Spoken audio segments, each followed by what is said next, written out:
Anna stood by the window of her small apartment, gazing at the city lights flickering in the distance. From there, the bustle below seemed like distant chaos, so many lives intertwined. She used to find comfort in that view, in the knowledge that others were also pushing through difficulties. But tonight felt different, weighted by an unspoken tension that seeped into her bones. Connor, her fiancé, was supposed to come over for dinner. Normally, she loved his company. He had a gentle smile and a confidence that had attracted her from the start. Friends teased her about being too cautious, and Connor seemed to unlock a more adventurous side of her. She felt safe letting him in. Yet a subtle anxiety tugged at Anna's heart. Lately, Connor seemed preoccupied. She had noticed phone calls he always walked away to answer. Once she caught a glimpse of his face afterward, drawn, worried, almost desperate. He brushed it off, claiming he was discussing a new business opportunity. She tried to reassure herself that she was overthinking things, but that sense of unease lingered. In her gut, she suspected something was amiss. How could she possibly guess the betrayal that was about to shatter her life? The following week, Anna found herself juggling wedding plans. The florist needed her color palette finalized, the caterer was waiting for her menu selection, and her mother wanted a guest list update. She managed each detail meticulously, determined to have the perfect day. She even bought a new notebook for her wedding notes, color-coding every category. It was her dream wedding, after all. She had waited her entire life for this. Connor appeared supportive but distant. He had always helped choose between variations of cake flavors or invitation designs, though he claimed to hate wedding planning in general. Recently, however, he barely had the energy to feign interest. Whenever she showed him samples or pictures, he nodded absently, eyes flickering toward his phone. Anna assumed the wedding expenses must be weighing on him. She tried to lighten the mood by suggesting a smaller ceremony, but he insisted on their grand celebration.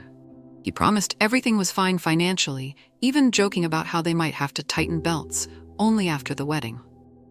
She laughed, believing his reassuring words. Despite the swirling excitement, a nagging sense of foreboding crept through her thoughts. As much as she tried to ignore it, her instincts refused to be silenced. The call came on a Wednesday morning. Anna, scrambling eggs in her tiny kitchen, nearly missed it. At first, she assumed it was another telemarketer, ready to pitch a vacation package. But the voice on the other end sounded more serious. "Hello, this is Deborah from 5 Points Financial. Am I speaking with Miss Anna Ramirez?" "Yes, this is she," Anna answered, mentally trying to recall if she had any business with that company. "I'm calling regarding an overdue notice. Your loan payment for the past 2 months hasn't been made." Anna froze. "I'm sorry, what loan?" she asked, certain there was a mistake. She had never taken out a loan from 5 Points Financial. Deborah double-checked her files. Anna's personal information matched exactly: full name, address, date of birth.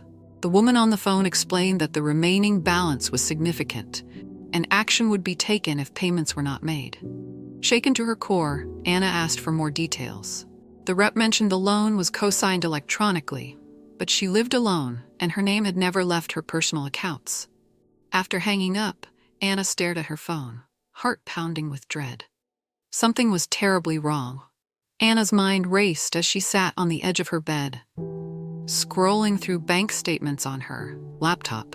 The conversation replayed in her head, fueling panic with every passing minute. A sudden thought seized her. Could this be Connor's doing? She quickly dismissed the idea. Surely the man she intended to marry wouldn't do something so deceptive. He was her partner, her future husband. Yet, she couldn't ignore the growing suspicion.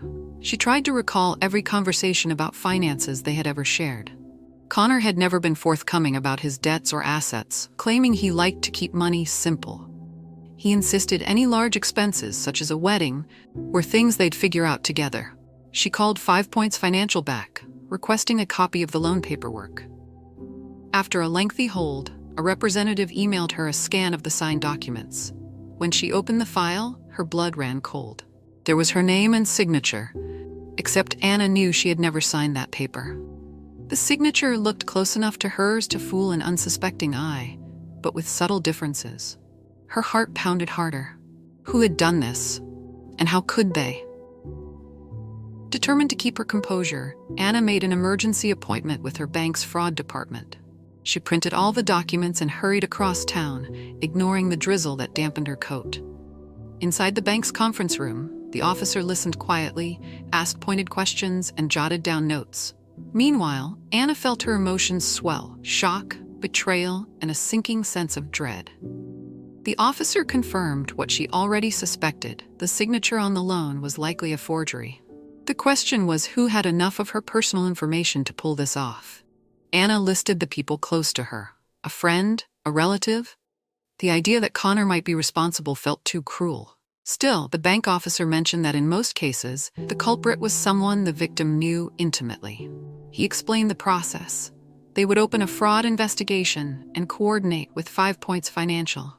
Anna would need to file a police report. Thoughts swirled in her head as she walked home in a daze. Connor had all her details: social security number, date of birth, everything. But surely he wouldn't risk her credit and future like this. Torn between denial and rising fury, she braced for the painful truth. That evening, Connor arrived at Anna's apartment with an apologetic smile on his face. He claimed he had been busy and forgot they were supposed to meet for dinner.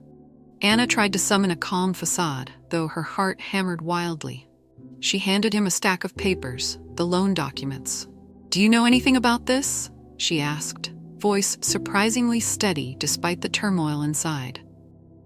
Connor glanced through them, his expression unreadable. For a moment, he looked trapped. "What is this supposed to be?" he finally asked, faking confusion. "A loan I supposedly took out, but that's my name, my social, and a forged signature." He flicked his eyes upward.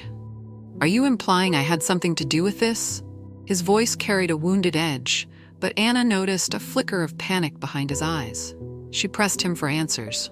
Did he recall any situation where her personal details might have been stolen?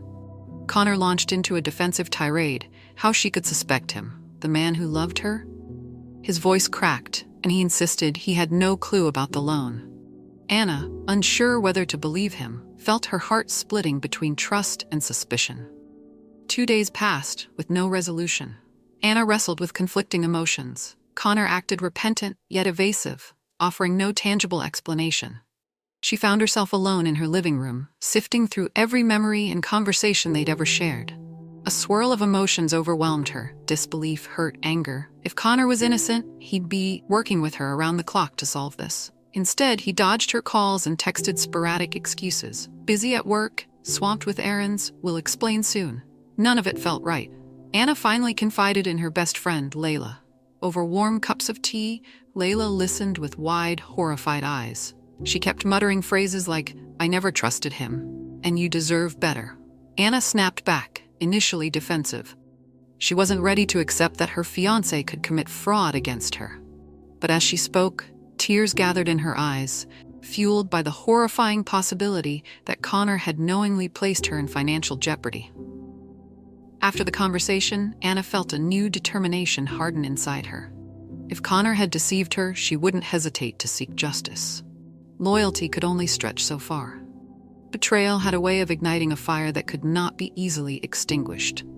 Anna decided to confront Connor more aggressively. She invited him to a neutral spot, a quiet coffee shop she loved, away from the prying eyes of their families. Connor arrived visibly tense, searching for an easy smile that never fully surfaced. She motioned for him to join her in a corner booth. She cut straight to the point. "I need a real explanation," she demanded. "If you had nothing to do with this, help me figure out who did." Connor placed his hands on the table, fiddling with his coffee cup. He repeated his claims of innocence, but his voice wavered. Anna then mentioned the possibility of hiring a private investigator. His face paled. Something in his expression flickered. Fear, perhaps. For a split second, she could have sworn she saw guilt. But he covered it quickly, shifting to anger. "You don't trust me. If I say I'm innocent, I mean it. Isn't that enough for you?" Those words cut Anna. Had he always been this dismissive, or was she noticing it now because the stakes were so high? Without a meaningful answer, she stood and walked out. She refused to let him dodge the truth any longer, even if it cost her their relationship. Anna wasted no time calling her uncle, a retired detective who was usually the first to spot a lie. She carefully laid out the situation, her suspicions, and the contradictory behavior Connor displayed. Her uncle listened, occasionally interjecting with pointed questions about timelines and evidence. He didn't mince words. "This has Connor's fingerprints all over it," he said, calm but firm. "No one else benefits from forging your signature on a loan, unless they're counting on you not discovering it until it's too late." Anna's heart tightened with a jolt of pain. Hearing her uncle's verdict made it more real. Though part of her still clung to the possibility of Connor's innocence, logic was an unforgiving judge. She thanked her uncle for his guidance and noted his advice: gather more proof, keep meticulous records, and prepare for the worst. That night, she sat alone in her bedroom, staring at her reflection in the mirror. Dark circles underscored her eyes, and an unfamiliar expression marred her features, anger mixed with heartbreak. If this was truly Connor's doing, what else had he been lying about? Images of wedding gowns and honeymoon destinations flitted through her mind like ghosts of a future she no longer recognized. Anna decided to check her credit report in case there were more surprises. Nervous energy propelled her as she navigated the website, answering security questions to access her file. Her heart pounded with each section loading.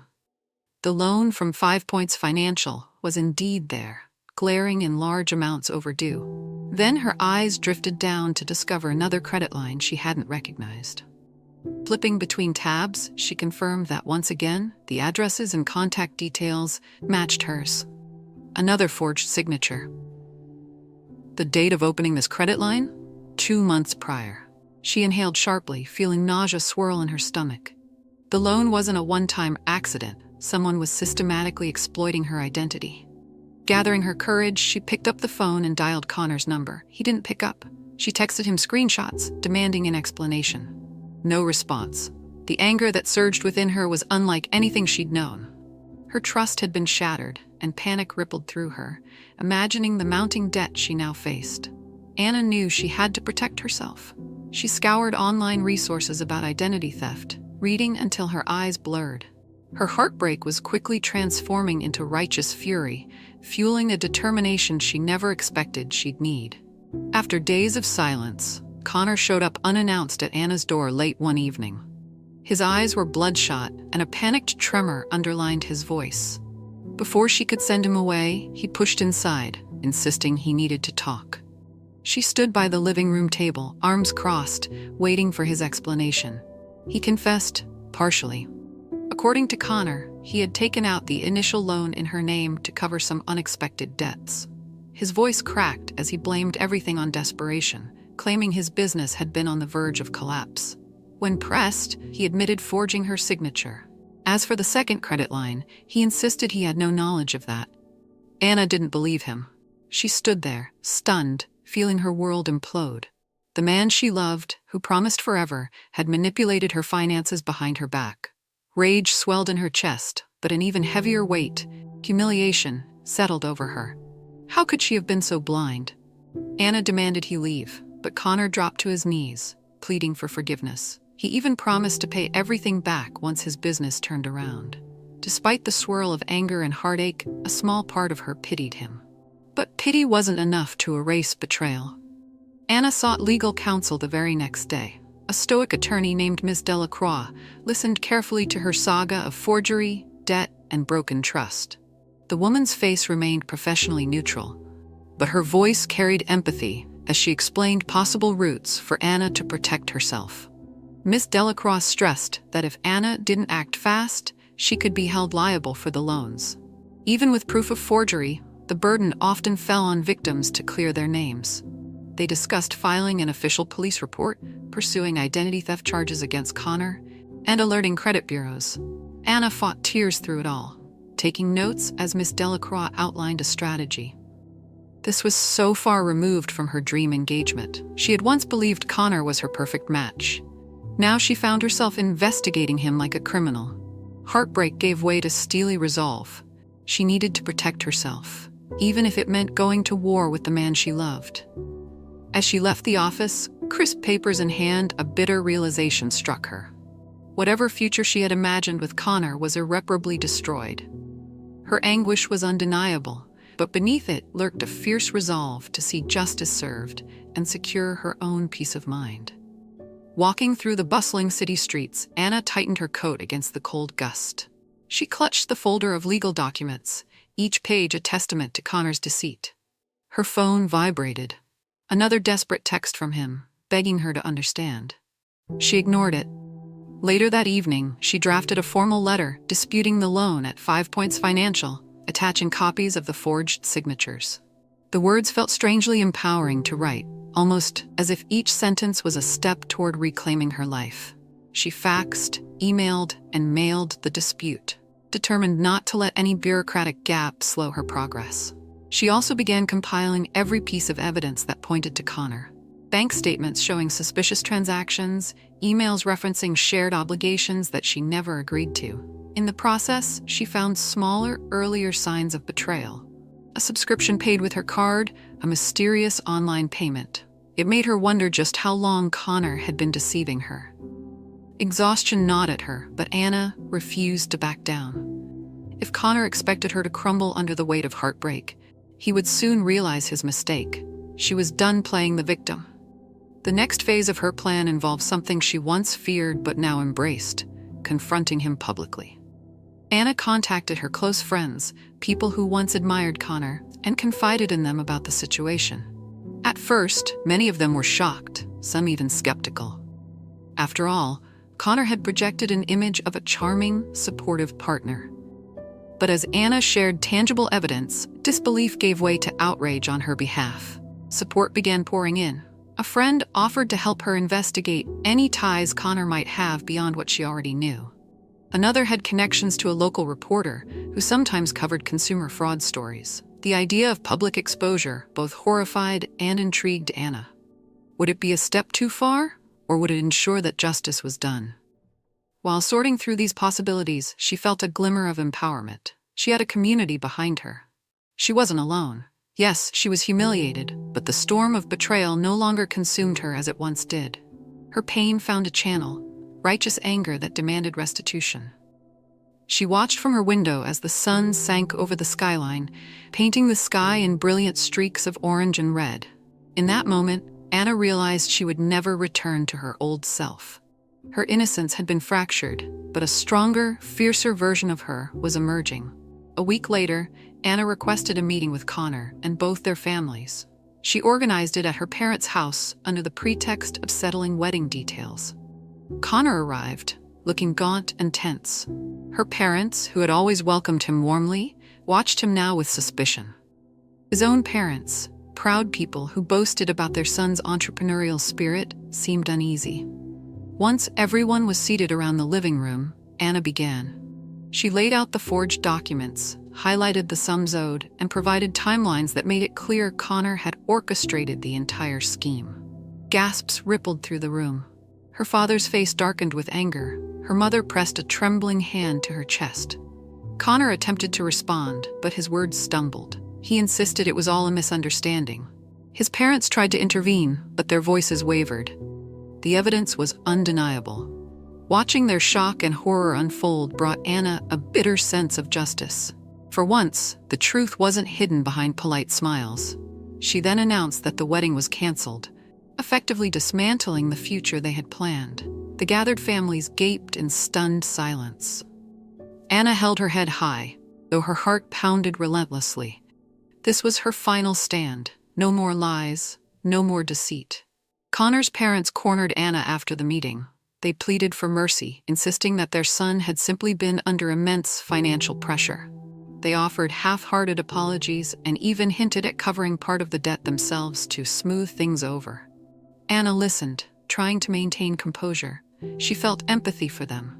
After all, they were reeling from a betrayal too. But in her mind, nothing could erase the profound betrayal. Though she had once imagined them as her future in-laws, that dream was shattered beyond repair. She thanked them politely but firmly rejected any attempt to gloss over the incident. Connor's decisions brought us here. If you choose to help him, that's your call. But this debt is not mine to shoulder. The steely resolve in her voice left no room for negotiation. Walking away, Anna couldn't shake a lingering sadness. She had genuinely cared for them.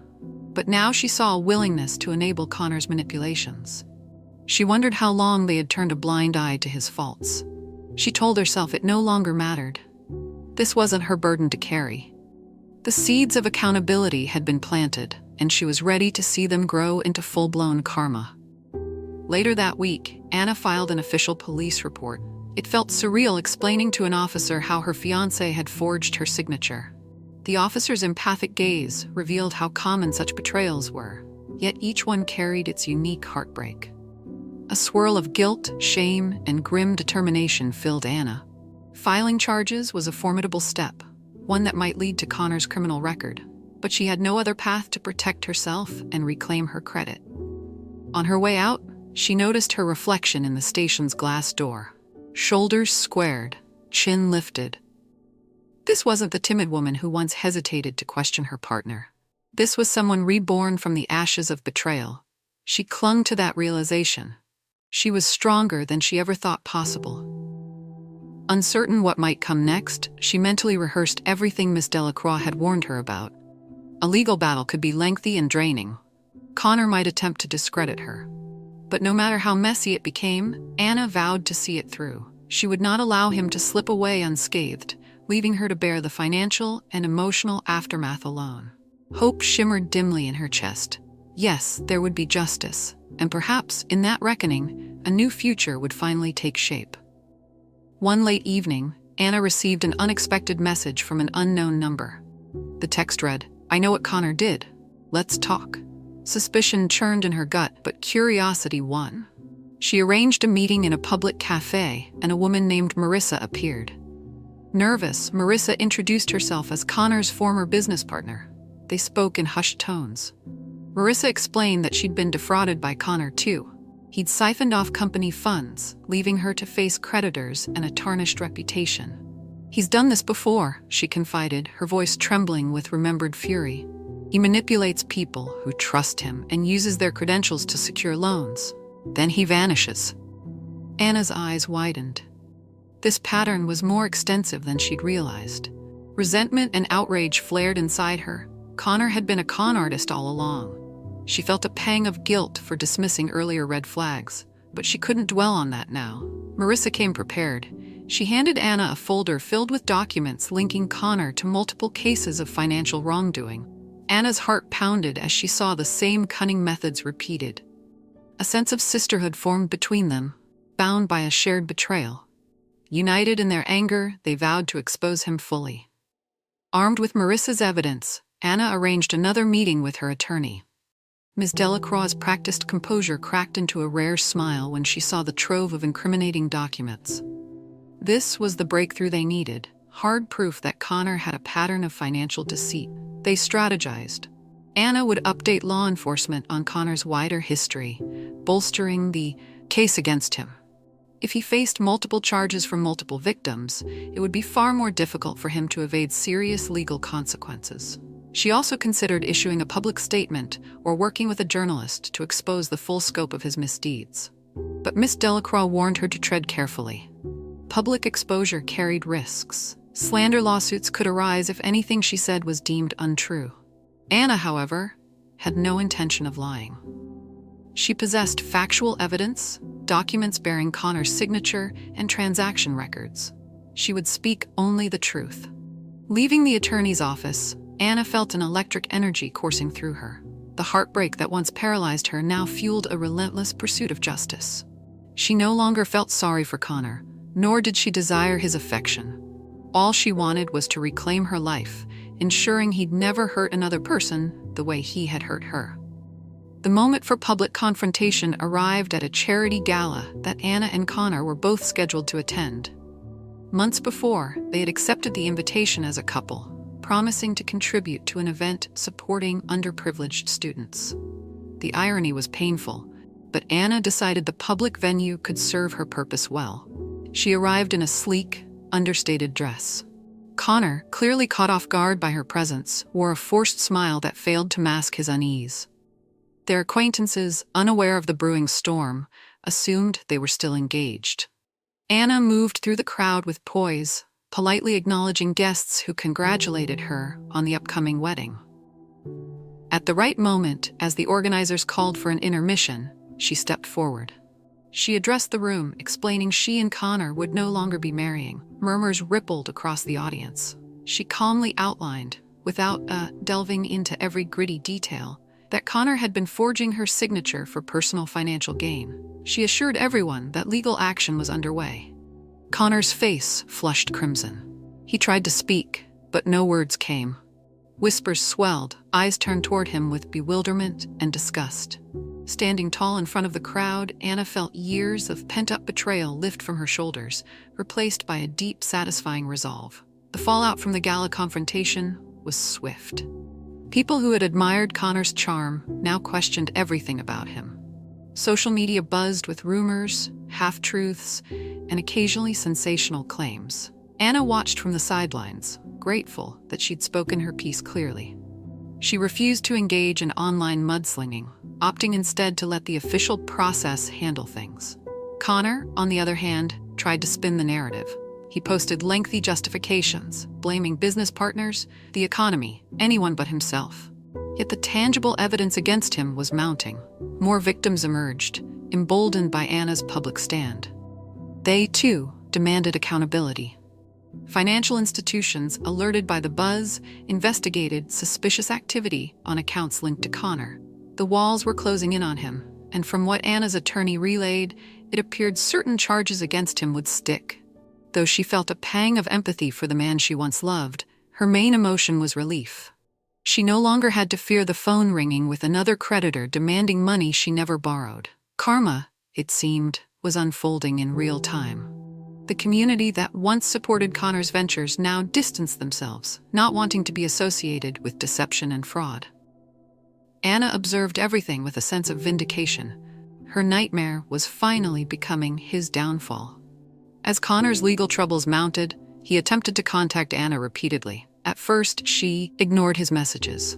Eventually, at her attorney's urging, she saved them as potential evidence. Each voicemail contained frantic pleas, claims of misunderstanding, or sudden declarations of love. He begged for her to drop the charges, promising to find a way to repay her. Anna had once fantasized about hearing him apologize, but the real thing felt hollow. She sensed his desperation wasn't about love or remorse, it was about self-preservation. The illusions that once blinded her had shattered, revealing a cold manipulator underneath. Her resolve hardened further when she learned from Marissa that Connor had been funneling money into secret accounts. He never intended to repay his debts. Every tearful phone call, every romantic text message, smoke and mirrors aimed at persuading Anna to let him off the hook. Enough was enough. She directed all further communication to her lawyer. No more private calls, no more tearful pleas. Connor would have to face the full weight of legal and social repercussions. Anna wasn't cruel. She simply understood this was the only way to achieve lasting justice for herself and anyone else he'd deceived. The day of Connor's preliminary hearing arrived, marked by gray skies and a biting wind. Anna approached the courthouse with a mix of dread and determination. On one hand, she'd never expected to step foot in such a place under these circumstances. On the other, she felt a sense of closure drawing near. Inside, the sterile walls hummed with tense energy. Connor sat at the defense table, flanked by his lawyer. He glanced her way, but she returned a steady, impassive look. This was no longer about personal feelings. It was about righting a wrong. The proceedings were straightforward. The prosecutor read the charges: fraud, identity theft, and forgery. Evidence was presented: bank records, notarized statements, digital trails linking Connor to multiple financial schemes. Anna listened, her jaw clenched, trying to remain calm as her own name was repeated in the list of his crimes. When the judge turned to Connor, asking for his plea, he muttered, "Not guilty." Anna felt a sting of fury, but Ms. Delacroix patted her arm, reminding her that this was just the beginning. The trial would come, and the burden of proof would be on the prosecution. Still, walking out of that courtroom, she felt a gust of fresh air. Justice was in motion. As trial preparations loomed, Anna took inventory of her emotional state. The pangs of heartbreak and humiliation had largely transformed into resolve and a surprising sense of liberation. She had discovered strength within herself that she never knew existed. She found solace in her friends, family, and even in her daily routines. Walks in the park became moments of reflection, reminding her that life continued outside of legal battles and public drama. She reconnected with painting, an old hobby that offered a calming escape from the turmoil. Brushstrokes on canvas felt like a metaphor for her own process, layer by layer creating something new and beautiful out of chaos. The swirl of wedding plans had been replaced by a singular drive toward justice. And though she missed the naive happiness she once had, she acknowledged it was built on a lie. She would much rather face the truth, painful as it was, than live in false security. With each passing day, the court date loomed closer, and she knew her testimony would be crucial in sealing Connor's fate. She practiced with Miss Delacroix, recounting every detail, every piece of evidence. She was ready to speak her truth once and for all. The courtroom was packed on the day of Connor's trial. News of his alleged financial crimes had spread beyond the local community, drawing in curious onlookers and media representatives. Anna took the stand, her voice measured, recounting how she discovered the forged loan and the escalating pattern of deception. As she spoke, she glimpsed flashes of empathy from jurors. Marissa testified next, detailing Connor's business fraud. Several other victims followed, each with their own harrowing tales of betrayal. The evidence was damning. A web of deceit meticulously woven by a man whose charm once fooled them all. Connor's defense struggled to counter the mountain of facts. When the final verdict rang out, guilty, Anna's heart thudded with relief. She watched Connor's face fall, no longer capable of hiding behind feigned innocence. A hush fell over the room as sentencing was set for a later date. The once confident fiancé who had boasted of a prosperous future left the courthouse in handcuffs. Outside, reporters clamored for comments. Anna offered a brief statement. "I hope this brings closure for everyone hurt by his actions, and I hope it serves as a warning that betrayal has consequences." Then, with the sun warming her shoulders, she stepped away to begin the next chapter of her life, free from his shadow and triumphant in her pursuit of justice.